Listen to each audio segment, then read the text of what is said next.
Welcome back to Shenanigans, everybody. Take it away, Greg. All right. So, Dawson has arrived. He has had his entourage escort him down through the cordoned off area. He gets up to the red stage. The crowd's shaking their sabers and excited. He's gloating in it. Elliot is a man who arrives from the other side of the street, back towards Joey's. And he is escorted by an entourage of men in black as well. And he is an older gentleman, white hair, streaked back, pulled back in like a little bit of a bun. He wears very fine, elegant clothes in blue. And he walks slowly down the right-hand cordoned off area. He gets to a blue stage. His people are less boisterous, perhaps, than Dawson's, but he gets a round of applause as he gets up there. The third stage, small and kind of off in the corner, doesn't have anyone come up to it. It seems to be empty for the moment. And they both bask in the attention of the crowd for a while before Desmond kind of comes out and says, all right, quiet all of you. It's time for the speeches to commence. And he keeps yelling this over for a while until the crowd kind of subsists. I wanted to bounce over to Artie just before this all begins. After you whisper your plan to the sheriff, do you guys leave the sheriff's office and come out to the market, or what are you guys up to? I leave the sheriff in there for now, and I've got to go talk to Colonel Sanders. Okay. I've got to actually tell him that he's running. All right, so you kind of take off from the sheriff's and go out towards the manor house, try to find Harland. Yeah, okay, that sounds good. You begin off doing that. All right. Niarb, you see the speeches begin as each candidate gets a turn to kind of speak at their podium. A man in robes, clearly long beard, big kind of wizardly robe, walks up and puts a little cone in front of each of them. Wait, hold on. Is it actually time for speeches as I'm leaving the sheriff's office? Yeah. Oh shit! How far is this colonel's house? It's a manor just on kind of like the edge of Berkshire. You could probably make it there fairly quickly. Can I make it there and back before the speeches are over? I don't know. It depends on what happens. Oh shit! All right, I want to run as quickly as possible. Yeah, make a. There's no athletics in this edition. Make a strength. That's how you run faster, is by being strong. Sure, I'm gonna cast Strength of Stone then to run faster. Okay. Shit. I somehow, for some reason, closed my spell list. I need to open it up again. I don't remember what the roll is for Strength of Stone. Hold on, it's opening. It's opening. It's so slow, but it's opening.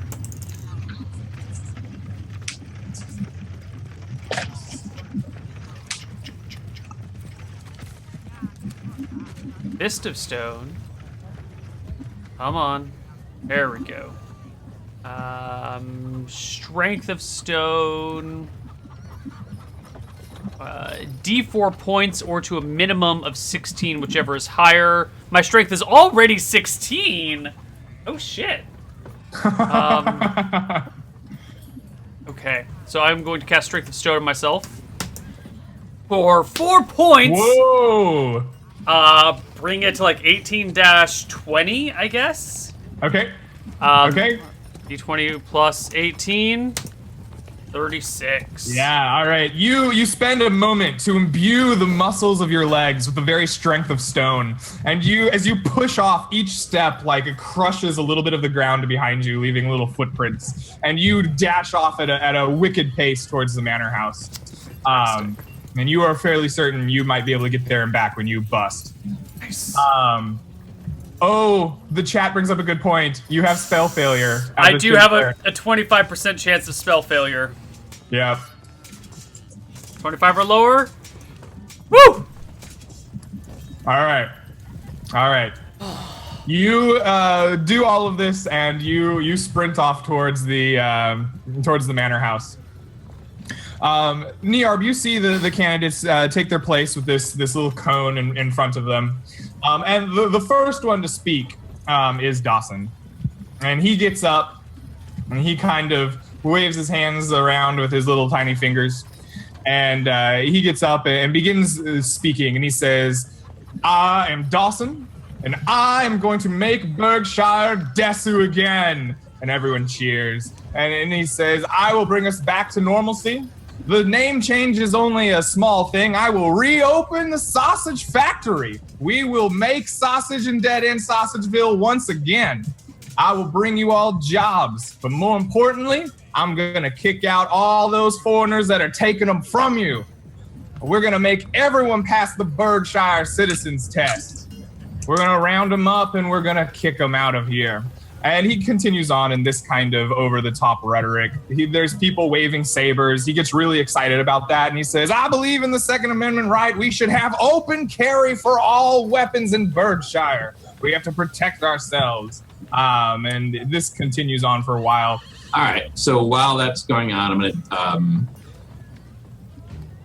take out... Let's see, I have chalk. That's not going to show up on the sign. Are there any little bonfires or anything going on? Bonfires? Do you have any sort of big celebratory fires, or you said there were little stands selling food and stuff like that? There's lots of little stands selling food. I don't know if there's a celebratory bonfire during the speeches. Okay. Well, are there any little cook fires for some? Sure. Yeah, they got to cook their meat on something, right? And sure, there's the small little fires. They're not really going at full steam right now. The selling was going on earlier, but they exist. All right, I want to go grab, like, from one of those fires, it'll be looking cheering, just grab a little stick that's, burnt out, that's basically charcoal. Okay. You make your way down the hill as the speech is going on. You kind of sneak your way up to the cook fire. Because you're this oddly dressed kobold, people don't really pay much attention to you. And they're very entranced by the speeches going on anyway. You're able to get up and grab this stick without much of anyone looking at you. All right, so I'll go back up to my hill, or my knoll. I'll flip the sign over, and I'm going to write, using the charcoal in big letters, Brian supports you. I'm going to hold up my Brian supports you sign, and I'm going to be waving it, looking at Dawson, and sort of nodding, try to like wave the sign a bit, see if I can catch his eye during the speech. It seems that he's a bit overwhelmed by his own speech giving. He sees your sign about as much as he sees every other sign. He's just like, yes, support of me. But you don't seem to catch his eye very specifically while you wave it around. Okay. So this speech continues going on, and you see in the crowd a group of men in red shirts that are on the wrong side. They're on with all the blues over kind of where Elliot's is. Give me a perception check, if you would. Okay. Let's see here.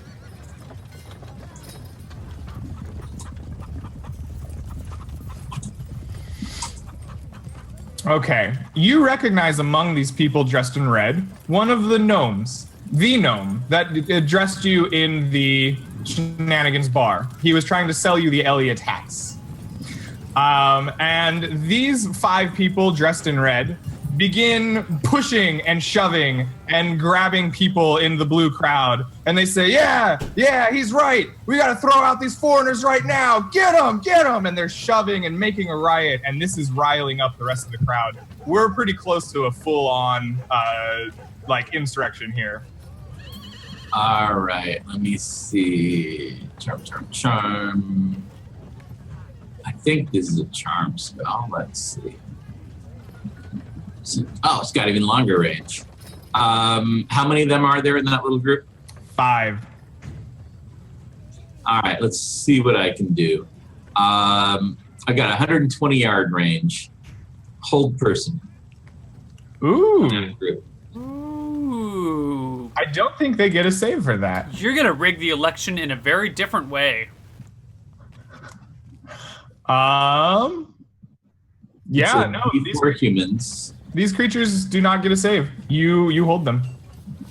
Okay, it's D4 of them, so it's not going to be the whole group, but if they lose half their group, I'm Go ahead and roll that D4 for me. Alrighty.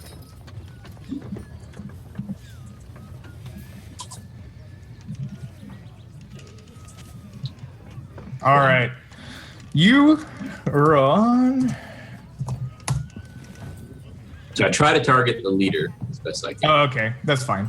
If you target him specifically, the gnome that you recognize from Shenanigans as part of Elliot's just freezes in mid shove and is stock still. And the rest of them keep kind of pushing around. They look and they see this and get a little confused. It seems like their participation in this has kind of at least been abated for the moment. But you see that it has riled up these saber-wielding fools on the red-hand side, and they're getting real aggressive and begin kind of thinking, yeah, those ones are right. We should grab the foreigners now. And so they begin to do just that. And a small fight breaks out, and unfortunately, sabers were brought to this. So we see a montage of like riot erupting between two sides dressed in red and blue. And the sheriff comes out, and the people in black start coming out to try to break it apart. And soldiers come and try to the town guard comes and try to push them apart. Desmond just is holding his head in his hands up on the stage, just like exasperated. And on that scene, we will cut over to Artie as he has sprinted his whole way over to Harlan Sand Manor. And the colonel is sitting in his porch with a big chicken thigh in his hand and a big tall glass of lemonade sitting next to him as he watches you sprint up. Colonel Sanders! Boy, you seem to be in quite a hurry today. Colonel, you must know of the election happening in town. The story must have spread all around. Even you Of course I have. should have found. Oh, good. I have a proposition for you. There should not be candidates numbering 2. There should be candidates number 3, and the third candidate is thee. Would you come please run for the Green Party? I have already built up a war chest on your behalf, and the sheriff is coming out of retirement of politics in order to sing your praises. My, you have done quite a bit of work, I see. Why should I throw my hat in the ring? There are 2 reasons for this, neither of which have anything to do with the ultimate bliss, that is, helping the people of your town to get out of the trouble that surrounds them all around. Reason number 1. Not only is it fun, but it is great for your brand. And you will find when you run for mayor, people want your chicken, even if you lose some of your hair. The demand for your delicious and scrumptious food not only improves your chances in people's mood, but the reverse will happen. And as you run, you will find that people crave more of the fun that comes with your delicious meals. Now, don't you see that idea has wheels? I would quite honestly like to sell a few more of these 5 cluck meals. Well, That's reason number 1, but there's also a second reason to be found. please enlighten me. Now. These other candidates are hounds. They're vicious and nasty and brutish and mean, and none of them encompass what it means to be green. The Green Party is your party. It is the party of the people. It is the party of right and wrong, the party of justice, the party of song. The Green Party, your party that is to say, puts not forth corruption and desire for power, but... The lack of which has never been seen. I missed that. Yeah, a little robot-y. I forgot what I was saying. You could do good for the world. You could do good for Berkshire. Both of these other candidates have their own reasons to be here. Both of them seek personal power and glory, don't you hear? If you listen to the things they say, you know that all it is nay, nay, nay. I want something for myself. I want to be king. I want to be mayor. I want to make people sing for me. That is not the way of you and me. That is not the way of true glee. We want, you and I, to make the world better. We want to make Berkshire the best it has ever been. And to that end, well, someone must win. And the sheriff wants you, and the people want you. I shake my bag. Look at all the gold I've collected so far, even without you having thrown into your hat into the ring. Thus far. He says, well, who am I to deny the people a 10-piece fried chicken special? And who are you to deny the people the leadership that comes with the knowledge of making such delicious grub? Yes, I think I could do this. You think I could truly win? Sir, not only could you win, you could steal the hearts and passions of this town, and your chicken will be known all around. I do have some fine chicken. You do indeed. It is my favorite food to imbibe, you see. I'm just a little worried that, third parties don't have a great history of success. Now, let me tell you one thing. Any party that is around today once was a third party, I say. Back at the dawn of time, there was something completely different. And yet third parties came, and here we are. So something... Well, you have the sheriff, you say. The sheriff is on your side. The people want you. I shake my purse far and wide. They want you far and wide. Well, why not? It was boring sitting here anyway. And he says, let me grab my horse and we'll ride into town. Of course, of course. The Diet Coke brothers are at your service. Diet Coke. Maybe I should sell drinks with my chicken. And he wanders off towards the stable, and gets his horse, and begins riding towards town with you. Nearb, you see this rioting breakout. Unfortunately, people are slain at the hands of these sabers, and it's an absolute mess. But the soldiers and the town guard and the sheriff and eventually Desmond wades in, starts throwing people around left and right, and order gets revealed and remained. And Elliot kind of stands up and says, "Well, I think it's a high time that we make the stage presence known for someone a little more clear-headed and level-headed than this fool over here. Look at these riots and things that he brings. How can you vote for a man such as him? I am Elliot. I am the most experienced candidate. I have mayored far and wide. Let me tell you of my accomplishments in the Spice Isles." And he begins listing his many years of service. And he says, "I will bring you the experience you can trust, all of you. I know that I can put a chicken in every pot, and all of you do not need this sausage factory. It's a time long past. I will bring you into the modern age, and we shall have Berkshire free at last."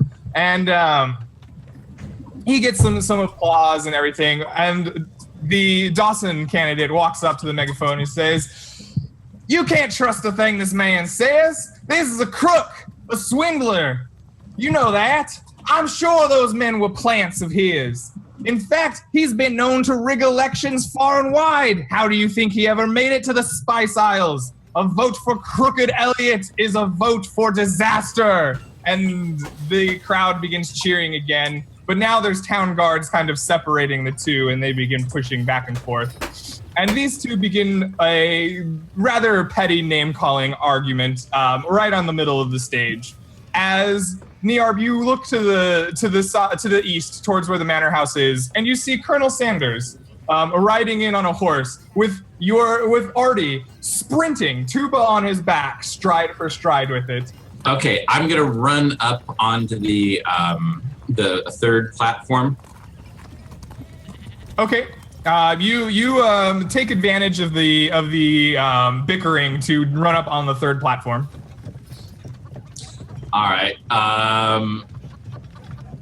Darn, I don't have. I have something. If you don't have something, I've got a whole speech in terms ready. of I was just thinking in terms of like fireworks or things I could use to.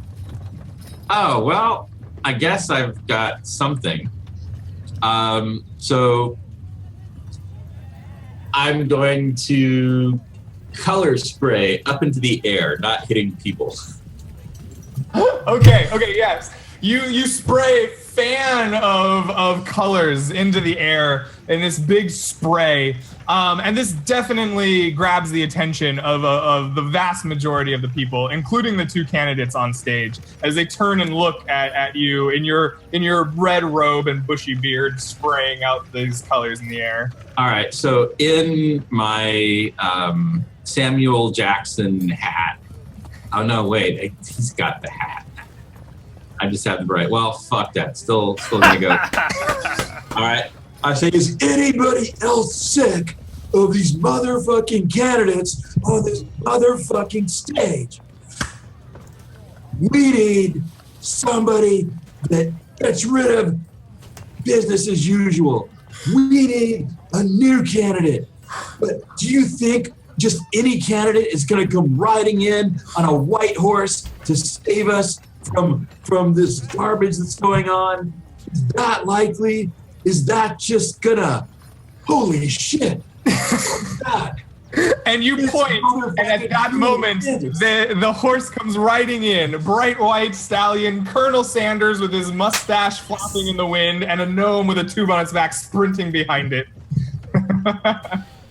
All right, I want to arrive at the stage side of the market area. I want to take the stage and introduce Colonel Sanders. Please do so. Okay, I get up there to the megaphone, get it to the right height and everything, and I say, people of Berkshire, this is not the time to sit in this mire. We have before you two candidates, you see. Neither of them are fit to rule you and me. One of them, this man named Dawson, is clearly a buffoon. He's worthless. Look at him and his so-called awesome. He's a worthless sad sack. He promises this and that, but you know damn well he's going to burn us all to hell. This is an atrocious man. There's no need to to quarrel over this and that. Dawson is useless. We all know that. Now, you may say Dawson's better than this Elliot bloke, but let me tell you, folks, Elliot is not nearly as bad a candidate as his opponent, Dawson, but there is one thing we need to be aware about this Elliot man. He has worked in the spy cells. He has worked far and wide, but what does that tell you about this man's pride? He wants the power. He wants to rule. He's entrenched in politics, and he can be quite cruel. He's a man of corruption, even though he does get things done, and in this election, we deserve something better than both. We do not want a buffoon who wants to be king. We do not want a man so entrenched in politics that he cannot think clearly again. We do not want either of these candidates. While one is clearly worse than the other, neither of them are really great for the world. What we need is a new party, one that will help us all, one that wants to bring true peace and prosperity to us as individuals. And what do we like more than anything? What? Yes, I hear it is fried chicken again. And I present to you the best candidate Berkshire has to offer. He will not change the name of the town. He will not bring us to suffer. He will not corrupt our hearts, our minds, our wallets, or our politics. Colonel Sanders is here. And let me be clear. He has the best intentions for you and me at mind. He does not want power. He does not want greed. He simply wants us all to eat delicious chicken and will give us what we need. Colonel Sanders, everyone! The crowd actually gives you a little bit of a cheer. They quite enjoyed that speech. It's not the entirety of it, but at least the ones near. And Colonel Sanders rides up on his horse. He doesn't even dismount. He just rides up onto the podium on his horse. And he looks around. And he says, "What my gnome friend here said is true. These candidates are crooked through and through. I am the one that should lead you all. I know that you all love my chicken. And I have the vote of the sheriff. And you know that law and order is on my side. Vote for me, not one of them. And I will let you eat for free. One day only, Sunday."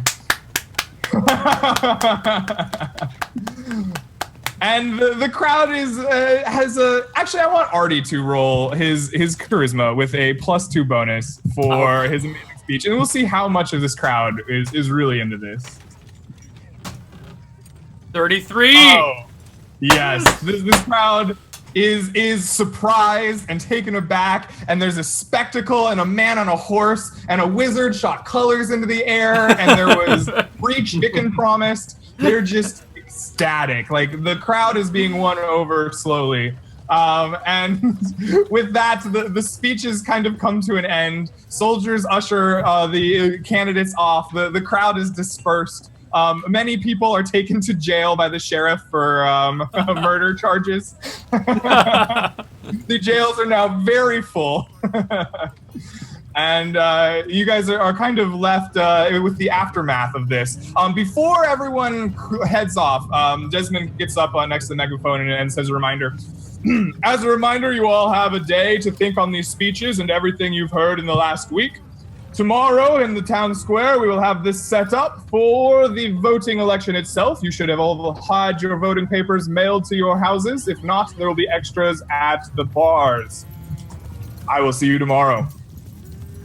And you guys are kind of left there. All right, I go up, I shake Colonel Sanders' hand, and I introduce him to Niarb. Tell it, this is my Diet Coke brother, Niarb. Niarb, shake his hand. Mm-hmm.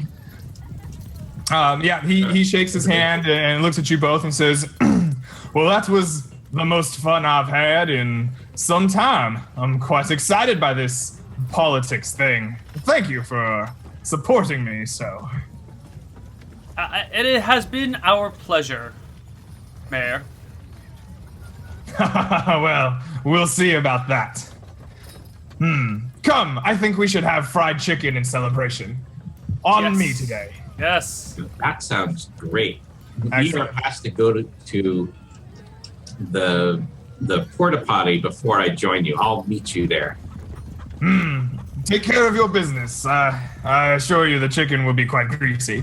And he kind of rides off and he takes you to the local Berkshire fried chicken. Niarb, you step off into the porta potty. Right. Are you? No, I don't. I step off. Or are you doing something else? All right. So I want to find out where their campaign headquarters are, or actually, they probably have a lot of staffers sitting around, like right now, dealing with the chaos here in the square, right? Yeah. There's definitely staffers. They're doing things like dealing with the chaos and then like breaking down the podiums and stuff. And they all saw me up on the stage. They know I'm associated with the Green Party. Yes. All right, so first I'm going to go up to the Elliott camp staffers. Okay. I'm gonna find the highest level staffer I can, somebody who's giving orders to other people who are breaking. Sure. You find a young woman kind of barking out orders. She's got a little clipboard in front of her. She's seems to be in charge. All right, so I'll go up to her. And I'll go. Nice to meet you, madam. Nice to meet you. The name is Brian. Hello, Brian. I saw you up on stage with the surprise candidate entry. Yes, and I just want to give you fair warning. Colonel Sanders is going to be stealing all kinds of Dawson votes and giving you a run for their money. We're going to steal so many Dawson votes in our campaign. In fact, we've even got a room where we're we're a fully legitimate campaign, and we even have a room at Shenanigans where campaign donations can be dropped off, and plenty of people are going to be dropping off big donations to support us as we steal so many of Dawson's votes that it's going to be really scary to you. That's right. We're going to be splitting off all those votes from Dawson. And I'm sure lots of donations will be rolling into that room did I give him the room number? At Shenanigans. He's like writing furious notes to give the room number. Because every dollar we get is going to steal votes from Dawson, and there'll be so many of them. Are we understood? She says, I think I have an understanding, yes. Excellent. I look forward to the polls tomorrow. And then I'll go off to the Dawson side. Okay. You find a Same staffer thing. there that seems to be in charge with a clipboard and everything. All right, so same deal, except how about we're going to steal all these candidates from the Elliott side. So many, room number, the same spiel and everything. Yeah, he's writing furious notes down, and he says, well, I appreciate the information, son, but you know that Dawson's going to win this election hands down. Yes. I'm sure the polls are wrong. Definitely.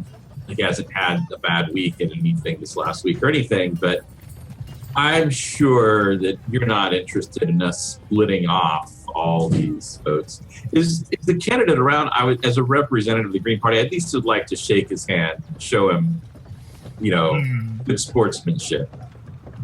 He says, well, no, he's not around here. You can find him at his manor house on the west side of town. All right, I'm going to try to go to the manor house. Sure. You leave them to break down the rest of the market area, and you head off towards the manor house. All right, so I'm going to try to go up to the, where the front door or whatever here.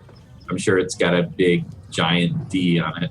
It does. It does have a big giant D on it. And there's two men in like black cloaks, or black coats, sitting on either side of the door as you approach. And they kind of look at you with their kind of tough gaze and say, "Hey, what are you doing here, opposition?" Yes, I'm Brian, who represents the Green Party. I was looking to have a meeting with Dawson, your whoever the staffer was that I talked to at the rally. I said he told me that I could find the candidates here. Well, yeah, it's required that the candidate be available to the other parties. Come on in. Well, you can have your discussion. And he opens the giant D door, and you step inside a beautiful manor house with very expensive paintings and rugs and sculptures all over it, and a big staircase that goes around. And he leads you into an office area where Dawson is kind of sitting, enjoying a big whiskey, and getting pampered by his servants. And he kind of observes you as you come in, says, "Why, hello there. I don't think we have met." Yes, candidate Dawson. The name's Brian. Brian, I reach out to shake his hand. He smiles broadly and shakes your hand. His little fingers don't. I go, whoa, my hand just kind of got lost in your giant grip there. he smiles and says, thank you. I quite appreciate the size of my fingers. Yeah, so, and I'll go through the whole spiel, but, lots of smiling, lots of compliments, working in the whole person thing. You should be looking very favorably on everything I do. A lot of the wink, wink, nudge, nudge about how donations to us will steal from Elliot. I'll like really obvious wink, wink, nudge, nudge, because I'm not sure how much it's going to take for him to actually get it. You're laying it on real Be a little less subtle here. Yeah. Okay. You get it? Smiling the whole time. He says, "That is some just wonderful information, I must say."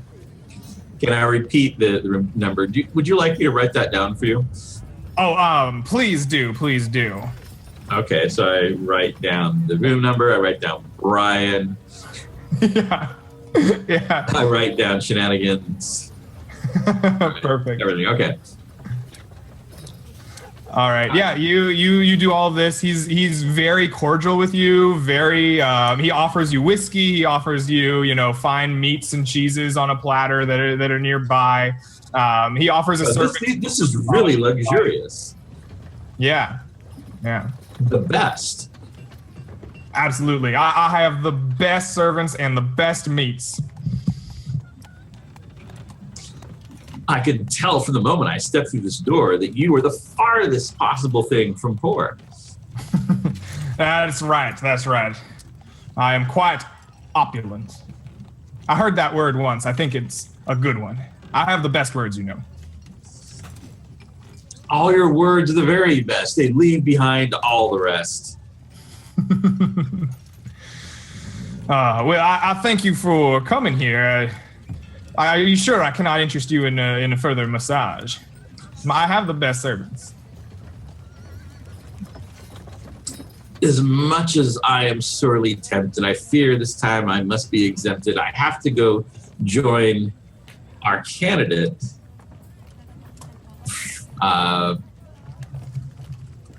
You'll at the venue, we just rented it, because we've got to get this campaign going hard to steal those votes from Elliot to that tub of lard. Yes. Steal those votes away from him. I'll be happy to see. Donations will, of course, make that all the easier. Thank you. I will do. And not donating couldn't be sleazier. All right. So I depart, and I'll head over to the Colonel Sanders campaign night thing here, where they join. Yeah. You join them in the BFC, and they are, half deep in a big bucket of fried chicken. It was probably a 25-piece. There's 4 or 5 or 6 sides, and they're in hog heaven, I assume. Okay. So we're all gathered in this room now? Yes. The 3 of you are gathered in this room, in the BFC. There's a couple servants that are, cooking. Okay.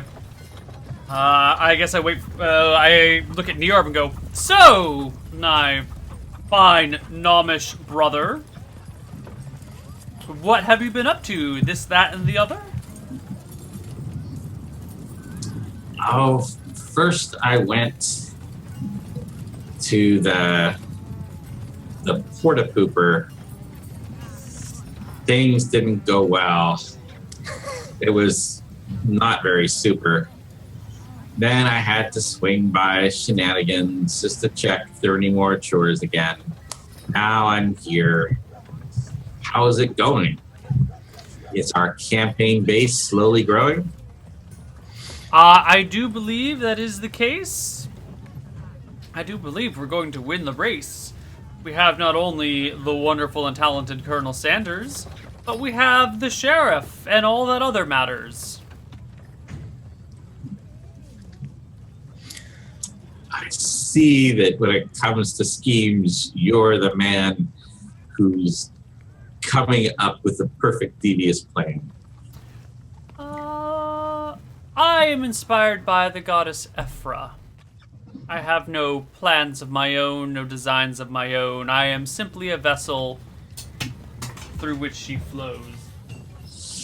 Yes, you do. You work at all times for her and for donations of 2 silver. 2 silver and 7 copper. It's important. 27 copper we'll take as well. It's just silver's a little easier to carry, you know.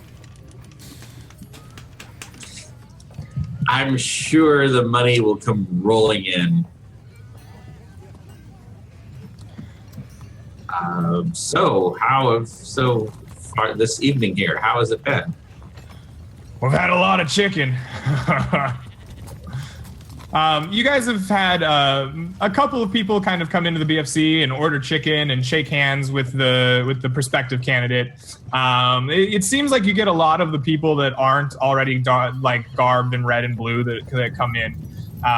It seems that your speeches have kind of won over the non-hardline party members, right? Anyone that's deeply entrenched with either red or blue seem to not be swayed as much. But you won over a great deal of the undecided vote. You think you've probably had 100 or 200 people kind of come through here and shake hands. They've been giving you donations of 2 silver. So you're up to 200 silver. And he's been putting that, the colonel has been putting it into a little basket over by the corner of his shop, and been handing out like 2 breast piece meals to each of these people as they come in to try his chicken. Nice. That's a pretty sweet deal. Yeah. I put a straw poll in chat to see who people would vote for. I need to see that. So if you guys don't have the chat open, you should open the straw poll and cast your vote for Elliot, Dawson, or Colonel Sanders. I love it. And conveniently enough, Colonel Sanders is the green section of the pie. Very good. Very good. Those of you watching on YouTube, I'll tell you the results after the end of this hour. Excellent. So, yeah, you've had this kind of steady kind of stream of this. Niarb, you probably catch the end of it, and you guys have been eating your big bucket of chicken in between, and yeah, eventually the crowds kind of go away. The shop shuts down. It's getting closer to evening. It's been a big day. Niarb is tired. It's time to go back to Shenanigans. Too many things going on makes Niarb's head hurt. Okay. Colonel Sanders is like, oh, yes. Feel free to return. I need to get back to the wife at the manor anyway. Let her know the news. Tell her we say hello. And don't be a stranger when you go. Yes. I will do that. And he kind of begins setting up or closing up shop, and then he realizes I don't need to do this, and he like clips his fingers at one of his like employees, and he's like, clean this place up. He gets on his horse and rides off towards his manor. All right, so I go to the extra room, the one I was directing the party donations to go to. Yes. And I'll hang out there. Okay, sounds good. Artie, what are you doing this evening? I don't know. I kind of exhausted all of my plans. Okay. I mean, there's no shame in saying I go to bed. Yeah, I think I'll go to bed. I think I'm done. All right. You know, spend your time in Shenanigans and then go to bed. Niarb, throughout the night, you kind of wait in this room, and in the evening, sure enough, you get a couple of knocks at the door. All right, I go to answer it. Standing there is not only a representative, but Dawson himself. And he says, I hope I'm not too early here, but it seems that your campaign needs to steal some extra votes from Elliot, and I think that I am the one with the means to make you do this. I talked with my staffers, and this is the remaining budget that we have left. And he hands you a small kind of lockbox, and he says, I think this should steal plenty of votes from that crooked Elliot. He gives you a big wink, like he thinks he's being really, really sneaky with his words. All right. I go, you are, as always, an absolute mastermind and master of the deal with your funds here. I'm sure we can steal so many votes that Elliot will fail. Excellent. I think this is perfect. I'm so glad I met you. You're such a good friend. Here, have some of my fine Dawson steaks. And he gives you these like wrapped up in like butcher paper cuts of meat. And he says, I'm sure that the absolute best, the best steaks. And then these are just so absolutely luxurious. People that don't have them must surely be furious. Only at the sharper image. And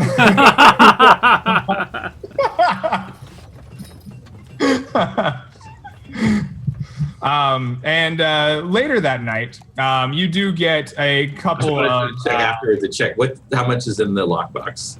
You open up the lockbox and you see a sum of 300 gold pieces. Okay. Nice. Eventually, you get a couple more knocks on the door. And you hide that in my room. Okay, so you take the time to hide that in your room. So I don't have it on me here. Okay, sure thing. You get a couple more knocks on the door later that evening. Yeah, I think I'm about to go robot in a second here, but we'll see. Okay. When you open the door, you see a couple of staffers from the Elliot campaign. And they say, well, we don't have too much, but if it'll help us take out that Dawson character, some of the staffers got together.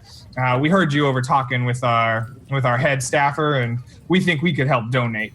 And they give you small pouches, each of them, and they say, please put this to stealing away those votes. We don't want Dawson in charge. It would be horrible. I go, thank you. Yes, we don't want that either. Did you see? I think he had someone cast a spell on some people in the audience or something. I saw somebody just freeze up. Did he do that? I saw that gnome of his freeze up. I didn't realize that it was Dawson. That seems like the kind of thing he would do. I mean, who else would it have been?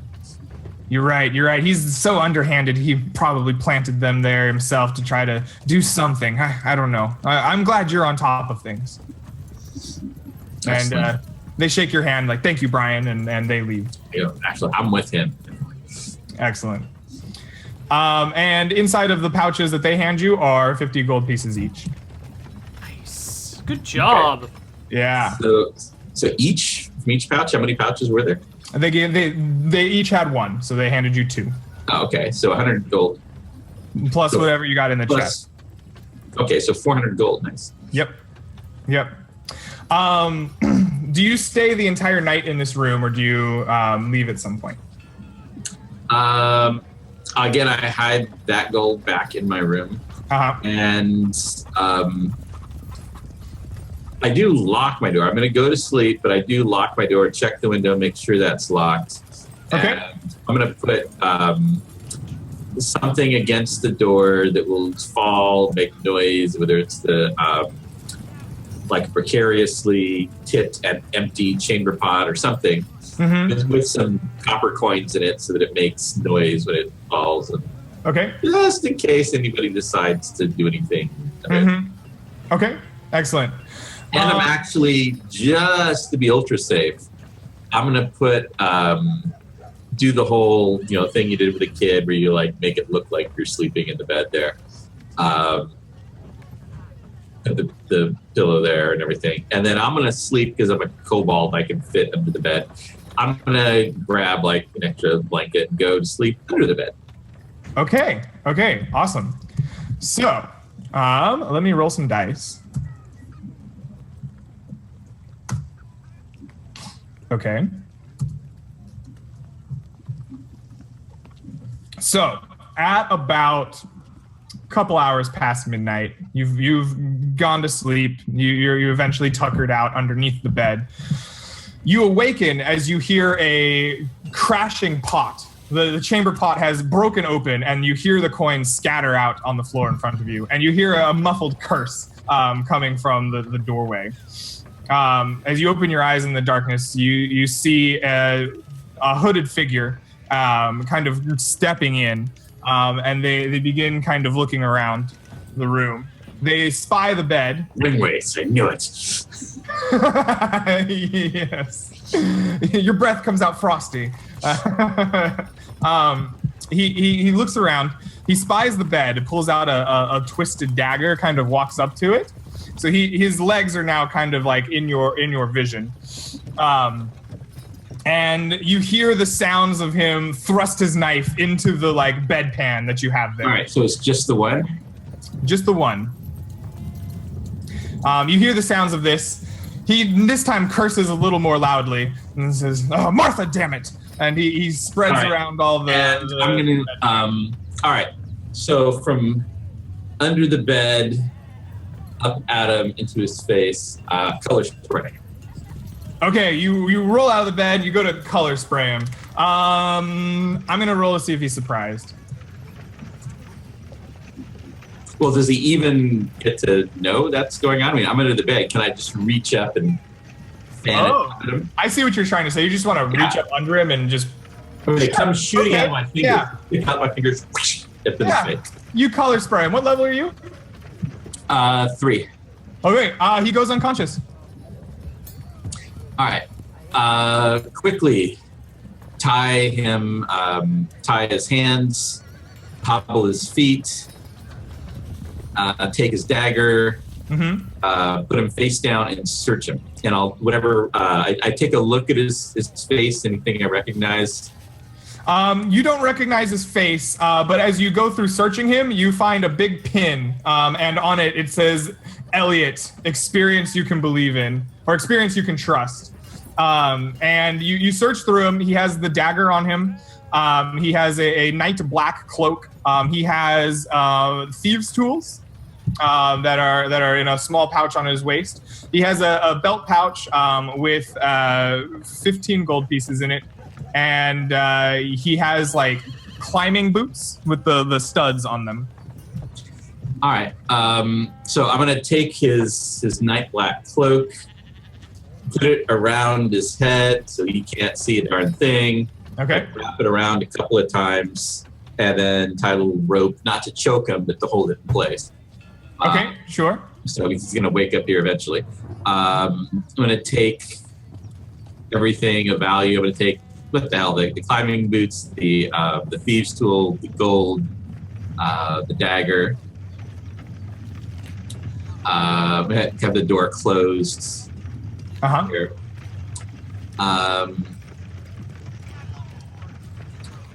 And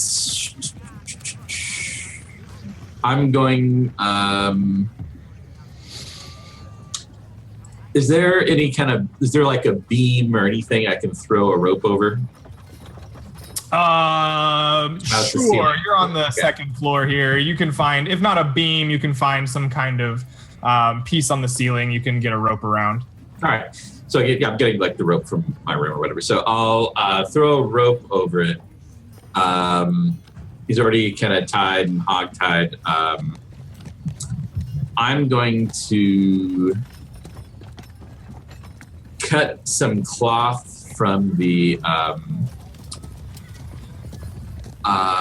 cloak because he didn't need all of that much to wrap around his head. Sure. Take a bunch of it, shove it into his mouth to gag him, and then put the thing back over. We'll actually put another gag around it just to make sure he can't spit that out. I'm going to take use the rope hanging over the beam, like tie one end to his hands, the other end to his feet, haul him up so he's hanging there, dangling from the, not actually like can't kick a wall, I make sure he's like can't actually swing to hit a wall or anything. There's no way for this person to. Once you get him hauled up on there, you can tell he wakes up. He has muffled, panicked groans as he kind of tries to shake himself around, but you've got him hogtied pretty good, and he's hanging from the ceiling. All right. And so while he's doing that, I'll whisper, "You have no idea of people that you've messed with. Did you think this was just about chicken?" He goes,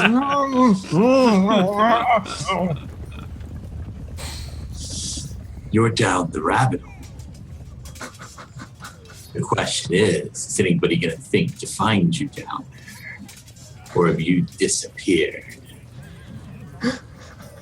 And I'll take his dagger and just like, not like stabbing him, but just kind of running the tip across his neck to make a point. Okay, yeah. He stops like wet struggling spots like on his pants. And you see a wet stain start to form about where his trousers are.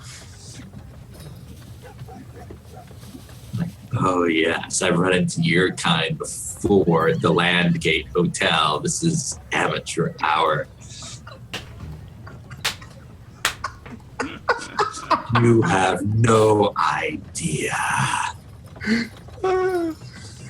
Yeah, you have this man at your mercy. He's stopped struggling and groaning. He if anything, you notice he shakes a little bit as he's hogtied up, he smells of urine and shame.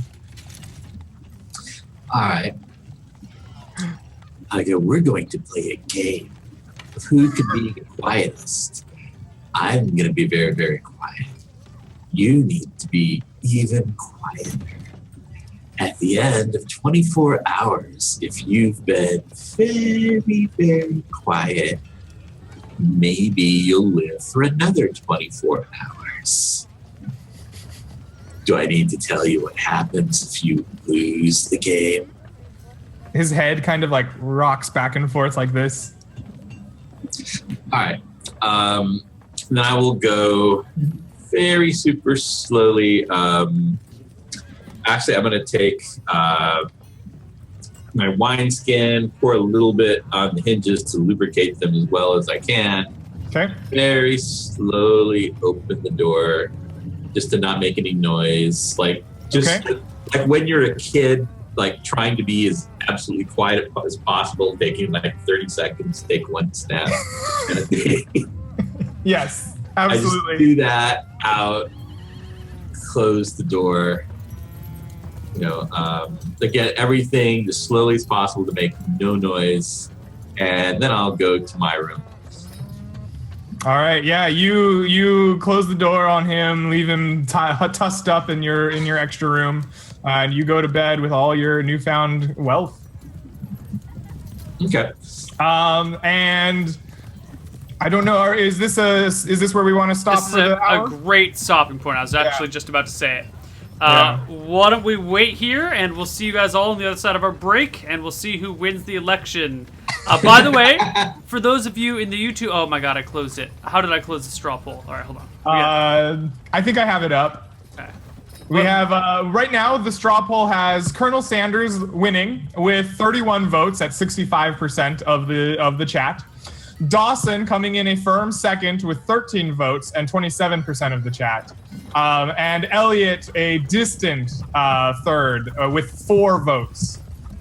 And 8%. 8%, now, yes. I did want to mention that it's beautiful because Colonel Sanders is green, Elliot is blue, and Dawson isn't red, he's orange. He's orange. He's orange, and Straw Poll did that on its own. All right, we'll see you guys on the other side of the break, guys. Bye-bye.